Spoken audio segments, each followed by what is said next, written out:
had a lot of thoughts over the last few days, mainly because a lot of scenarios, a lot of things happening around me always trigger things within me. And I think that happens a lot for everybody.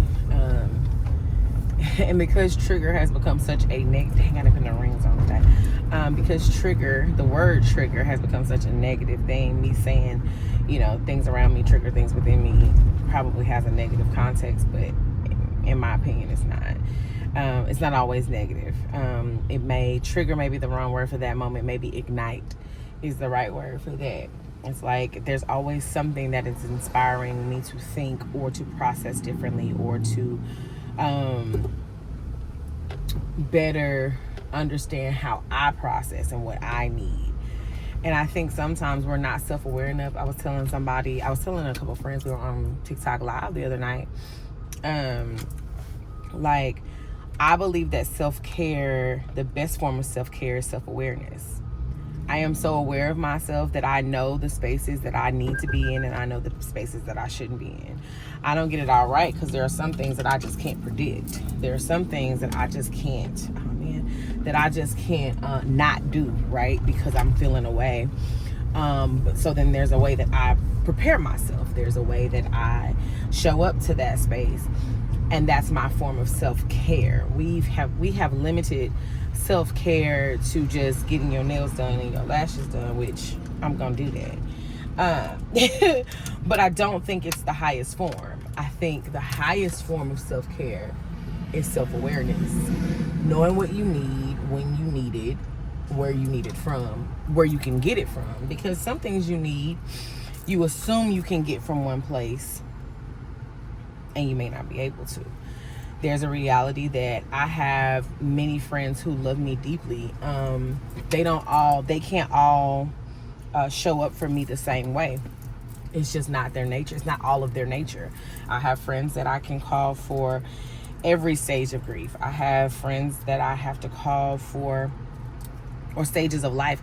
I have some friends that I can only call when I know I'm ready to be like snapped out of it. Like I gotta be ready for the hardcore of it all. Then I have people, who help me balance it out. I think that's God's work and that's God's hand showing himself often through people, through the people that love you, through the people that do life with you. So your highest form of self-care for yourself is to be aware of your surroundings and be aware of yourself. I have been through a long journey of grief. I've spent a lot of time learning how to put language to what it is that I feel and what I experience, mainly because I believe it helps the world be a better place. It helps when there's better language for things, when there's better understanding for people. We have an opportunity to grow, to be different. I believe in different perspectives. I believe that every perspective won't fit every person and every person's journey. But I do think that it's important that we allow perspectives to live and thrive and let 2 and 3 things be the same. Like, let them be true at the same time. My perspective doesn't have to diminish because it doesn't align with yours. Which is a thing I feel like is a tension point with generations. Different generations, we had different devices, we had different vices, we had different things that challenged our character, who we are and who we become. My parents didn't have the internet to challenge their character. They were not exposed in that way. They did have a crack era. And so it's like there are some battles that I didn't ever have to face. There are some things that they don't understand facing it because it was not their battle. It was not their thing to challenge their growth in the shaping of their character. And so that's why I feel like a lot of generations, grandparents and grandkids bump heads and don't get to live and thrive with each other well, because one is always trying to make sure that their way is the way. And it's like, won't take from you, Gramps, what you learned and how it brought you to this point. But allow me space to build on it, because you also didn't have the resources that I have now. You also didn't have some of the things that I'm up against. You don't know what every day of life looks like with an iPad. My 11-year-old doesn't know life without the internet. He doesn't know life without an iPad. He doesn't know life without Roblox. I had, you know what I'm saying? My vice was different. My thing that I had to develop and find discipline in and figure out what was necessary. All of those things look different for me than it does for him. And I think we don't give enough room and grace and space. We are so dead set on our perspective being the perspective or the way to do things that we miss out on opportunities to grow together. And that's just probably one of my TED Talks that I'll be going on often, because I am often disappointed in how we turn on one another when we don't share the same idea.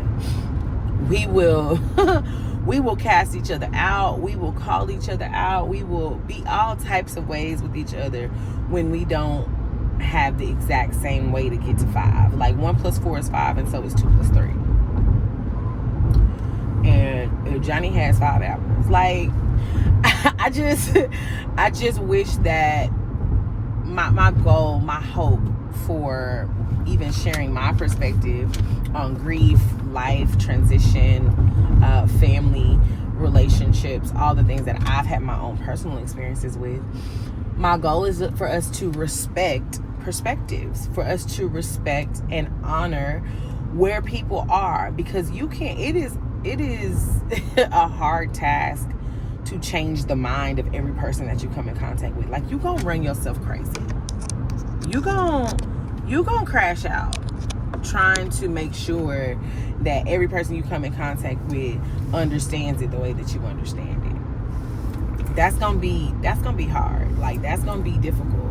So the best way, in my opinion, to do that is to live. It's to thrive. It's to show people what it looks like. Right now, my best encouragement to people who are grieving and haven't made it to the side that I'm on is for me to keep living. My best encouragement for somebody who is in the pits, who is in the bed, who is fresh to this grief journey, is to keep living and to keep showing them that you won't be there always. You won't always feel that pressure. You won't always feel that pain. It might be a little lighter as you go through one year to the next. And then you may wake up some days and feel like it was yesterday, but you're gonna make it. You're gonna be okay. My only way to do that is to show people, is to live well, is to keep fighting for my own healing and making sure that I don't forfeit what's rightfully mine, because the world makes it too hard to live fully in it.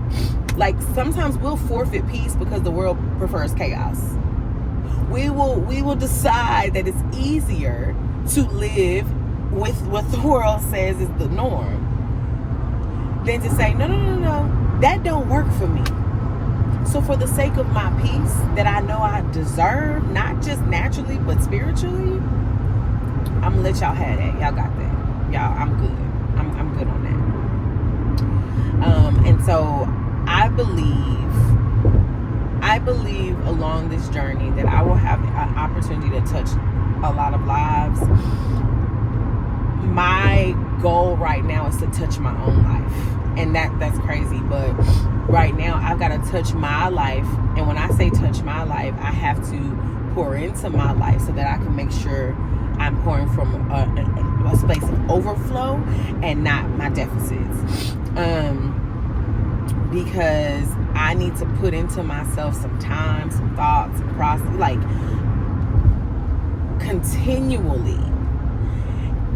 It's like you got to do continuing education with yourself in your life. Like, you got to reboot the system sometimes. You got to talk to it and find out what it needs. And I think that's the place that I'm in right now. What do you need? What do you want? What are you looking for? What are you after? What is going to satisfy you? What is going to make you feel accomplished and successful? I'm in this place where I'm having to learn a new form of success. What does success look like for me now that I don't have corporate metrics? What does success look like for me now that I don't have someone checking off the boxes of what I did or what I didn't do, or somebody scoring me, or they are scoring me and they're scoring me in something that I've never had to perform this way in. It's an ebb and flow that you have to assess often. And I think we don't. I think we feel like it's a one and done type of thing. I think we underestimate the power of redoing. Like, we underestimate revision, and we underestimate reevaluating. We underestimate the power of those things because we just want to be fixed. We just want to be, and it's a marathon. It's not a sprint. It's a marathon. Life is a marathon. It's not something that you're going to just get it and run with it, but you got to always have in view, in my opinion, where I sit now in life, you got to always have in view what the big picture goal can be, while being willing to move with every pivot that comes with life every single day. So I don't know. I don't know what all my journey will bring. I know that I know I trust the Lord now in a way that I never have. I know that my belief system is strengthened. It have its days where it wavers, but strong nonetheless. Stronger than it's been before. And I'm also having to find ways to live in what is and be okay with that, because we can get too end goal minded, right, where it's like you're always only thinking about the finish line and what it's going to be like when you get to the other side. Sometimes you really do have to just sit with where you are so that you can gain a level of acceptance about where you are that will fuel the determination to not stay there. You have to sit long enough in a state of acceptance of where you are to fuel the determination that you need to not stay there forever. You need that. There was a season of my life that was the darkest that it's ever been, and I had to live through it, and because I made it out, I'll never go back. I will do everything short of sin in my power to not return to that state that I lived in for roughly 8 to 9 months of darkness. And I've seen it show back up in the last 5 to 6 years. I've seen it rear its head. But I got different tools. I have different perspectives. I have a different heart. I have a stronger mindset that allows me to be fueled and going, no, I won't go back there. What do I have to do? How do I have to manage? What do I need to say? What do I need to pray? What do I need? What type of therapy session do I need so that I don't go back to that place? Because she was not well. She was not whole. She didn't trust the Lord. She had a hard time with believing that God was going to be able to use these pieces of who she is. And so I fight very hard now for my sanity while people are like, you know, I have a friend that tells me, I don't want to be your patient. I don't want to be, all right. And I'm cool with that because I'm not trying to make you that. But I also know that it's this language that keeps my mind intact. It is the therapy, what we call, you know, this therapist language, or all of these things, however we want to see it. It is that language that keeps me from harboring a perspective that was negative for my soul and my being. So you can say what you want about me, but I am in a fight. I'm in a real fight that don't let up. It don't let up. Grief don't leave you. It does not leave you. You manage it differently, and they can give you all these tools, but the reality, it ain't gone. It's not gone. And if you are not careful, it is quick to slump back into a space in life that you have to fight the hardest to get out of. So while you're healing, and you're finding yourself being different, and you're also finding that people don't like that different that you bring, but it works for your life, you better choose you this day. You better decide for yourself what you need to survive, and what you're supposed to have in that space, you'll have, and what you don't need will fall off. There are people that I love deeply that will not be with me forever. They won't, because who I'm becoming, they can't handle. They don't like that version of her. She's too emotional, she's too sensitive, she's too this, she's too that. Cool. I know that they will fall off while I become, and I have reached a state of acceptance where I'm okay with that. And I mean, not to mention that acceptance is something that you have to do more than once. It's my favorite part of, the stages of grief that they talk about. It's my favorite thing to reach is acceptance. It is also a consistent thing that I have to do on a regular basis. It's almost like dying to self. I have to accept often where I am, whether it's accepting that my father's not coming back, or the people that I love are not coming back, or if it's accepting that the job that I wanted I no longer have, or that's not the stage of life that I'm in. I have to be in a state of acceptance often, so that I make sure that my mind doesn't live somewhere, or that my heart and my spirit is not living somewhere that my mind can't actually maintain. Because wait a minute, you're not in that. And then not only that your mind can't maintain, but when you have the wrong set of expectations, you set yourself up, in my opinion, you set yourself up to require something or to desire something that's just not coming. It's not coming. It's not. Because you haven't accepted what actually is. And, call me crazy, but I just would rather, hey man, I would just rather live in this space of acceptance of what is, rather than trying to force it to be what it's not. I have this thing called harsh realities and beautiful truths. I believe that harsh realities produce beautiful truths. It either helps you go, he ain't the one for you, so you remove him out of your life, and then you find peace. It may take you a year, it may take you 6 months, whatever, but then you end up finding a peace that surpasses understanding that you wouldn't have otherwise found if you didn't let that harsh reality be true that he's not the one. So I believe in it. I believe in harsh realities. I have had to stand in the mirror and go, Brittany, snap out of it. He not coming back. The Lord give it, the Lord take it away. Blessed be the name of the Lord. Step out of it. You're going to be okay. You are living, and because you are still alive, because you still have purpose, because you still have reason, get up, girl. Go forward. Be kind to yourself. I am. I am being kind enough to tell myself the truth so that I don't live in some false reality that is only going to steer me into further destruction.